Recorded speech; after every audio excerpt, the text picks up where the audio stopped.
सरस्वती का वरद पुत्र पंडित जगन्नाथ। किम तीर्थम, क्या सटीक जवाब, एक में जवाब सुनने योग्य है मेरे भाई बहन। किम तीर्थम, हरिपाद पद्म भजनम।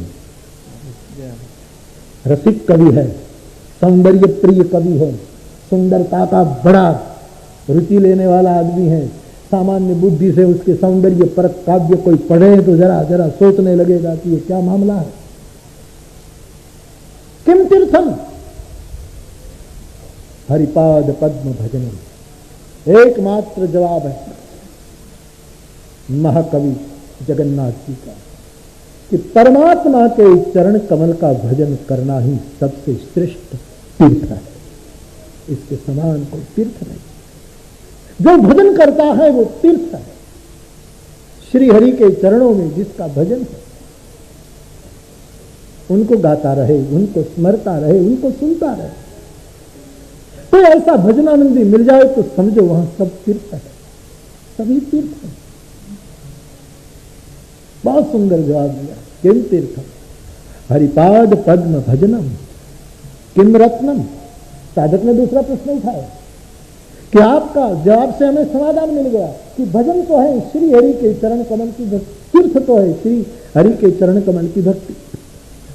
कोई भी आदमी भजन करता हो, चतुराई छोड़कर तीर्थ मानना, उनकी हवा में रहना स्नान है, उनके रजोगुण रहो, उनके अणु परमाणु में बस जाना कल्पवास है, कल्पवास है, इनके अणु परमाणु में बस रहना,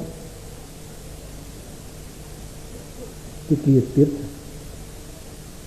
हरिपाद पद्म भजन, वही तो तीर्थ। साधकों का तीर्थ कौन? सदगुरु के भजन है। भजनानंदी महापुरुष साक्षात तीर्थ है। तीर्थों में हम क्यों जाते हैं? क्योंकि वहां बहुत भजन होता है, तीर्थ और तीर्थ बन जाता है भजन के कारण। किम तीर्थम, हरिपाद पद्म भजनम, किम रत्नम। दूसरा प्रश्न पूछा साधक ने, पंडित जी बताइए रत्न कौन, सबसे श्रेष्ठ रत्न कौन? अच्छा मति ही, शुद्ध बुद्धि ही रत्न है। पंडित जी ने कहा किम रत्नम, अच्छा मति ही। अच्छा मानी स्वच्छ, शुद्ध, सारी बुद्धि। जासु कृपा निर्मल मति पाऊं। बुद्धि के, शुद्ध बुद्धि के समान विश्व में के पंडित जी कहते कोई रत्न नहीं। शुद्ध बुद्धि के समान कोई रत्न, जिसके पास शुद्ध बुद्धि आई वो रत्नवान है। उसको फिर और रत्नों के नंग बंद की जरूरत नहीं रहती। बुद्धि शुद्ध हो जाए तो हर नंग बेकार है। बुद्धि शुद्ध है। क्या सटीक जवाब है महापुरुषों का। किम रत्नम, बोले केवल शुद्ध बुद्धि, शुद्ध प्रज्ञा, ऋतंभरा बुद्धि। मां जानकी के द्वारा दीक्षित बुद्धि ही परम रत्न है।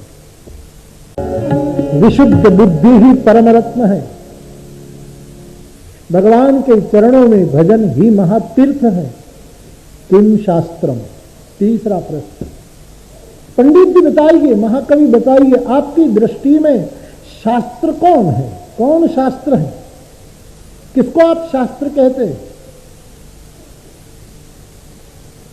यस्य श्रवणेन, जिसका श्रवण करने से द्वैतांधकारोदयो, जिसका श्रवण करने मात्र से द्वैत का अंधेरा गलित हो जाए, मिट जाए, द्वैत न बचे, द्वैत को मिटाने वाला शास्त्र शास्त्र। द्वैत का अंधेरा मिट जाए, गलित हो जाए, समाप्त हो जाए। द्वैत मानी भेद, माया मिट जाए, वो शास्त्र। भेद कौन? गोस्वामी जी क्या कहते हैं?